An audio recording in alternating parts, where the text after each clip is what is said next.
difahamkan, semalam kita dikejutkan, memang di sebelah pemandu co-pilot memang tak ada tempat untuk masuk kunci untuk dibuka secara fizikal atau manual. Secara fizikal pun tak boleh buka, maknanya memang ada masalah dalam kes ini. Baik, terima kasih. Hari ini hari keempat, kita bermula awal sedikit. Semalam kita lewat kerana kereta nak dibawa dan Arif ada kes lain yang perlu diselesaikan. Kita berterima kasih. Tarikh 7 hingga 11 April ni nampaknya setakat ini fully utilised. Kita berterima kasih kepada Arif. Terima kasih juga kepada pihak pendakwaan kerana membawa saksi. Hari ini hari keempat dimulakan dengan SP7. SP7 ni merupakan salah seorang yang berada di lokasi serbuan dan merupakan salah satu anggota serbuan. Kita masih lagi meletakkan kes kita, iaitu satu, memang akses masih belum selesai pada kita.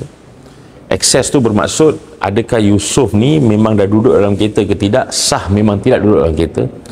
Nombor dua, akses juga bermaksud bahawa kereta itu berada di tepi jalan.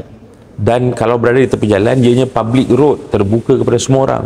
Akses juga isunya bermaksud bahawa ada isu ditimbulkan dan dipersetujui oleh saksi-saksi polis bahawa memang Yusof ada masalah untuk membuka kereta tersebut secara biasa. Biasa tu apa, tuan-tuan dan puan-puan?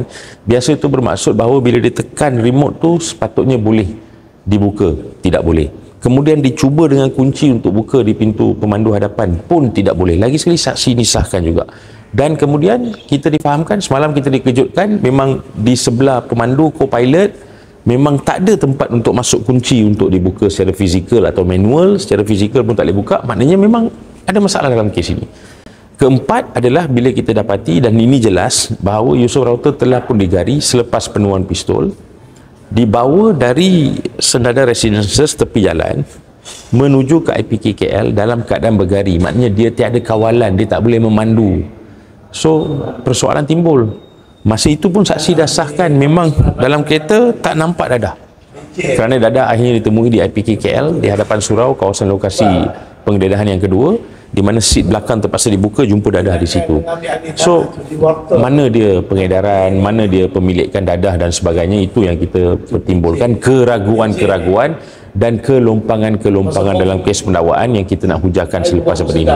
So kita akan bersambung pada jam 2 petang. Cuma satu yang menarik tadi, kita telah letakkan satu dokumen, iaitu dokumen berita dan sebenarnya pengesahan daripada Datuk Seri Suhaili, Muhammad Suhaili, yang merupakan orang nombor 1 dalam PDRM berkaitan jenayah, di mana dia kata memang ada sindiket di Malaysia yang boleh gunakan sistem jammer, play with the frequency of the car, dan boleh masuk dalam kereta dan curi kereta. Terutamanya kereta yang keyless. Keyless ni bermaksud kereta-kereta yang memang masuk dalam, tutup pintu, on kereta dengan button, push button. Nissan Tiana 2.0 PMH 6391, kita akan sambung nanti, kita akan bagi tahu ke IO juga semasa pemeriksaan balas. Nissan Tiana ni keyless juga, maknanya boleh tekan on kereta. So kalau ada di luar itu sistem yang mungkin RM150, RM200 online kita boleh beli, yang boleh guna untuk jam dan boleh dimasukkan kereta orang-orang lain bukan oleh pemilik, itu pada kita satu keraguan yang besar yang kita akan timbulkan.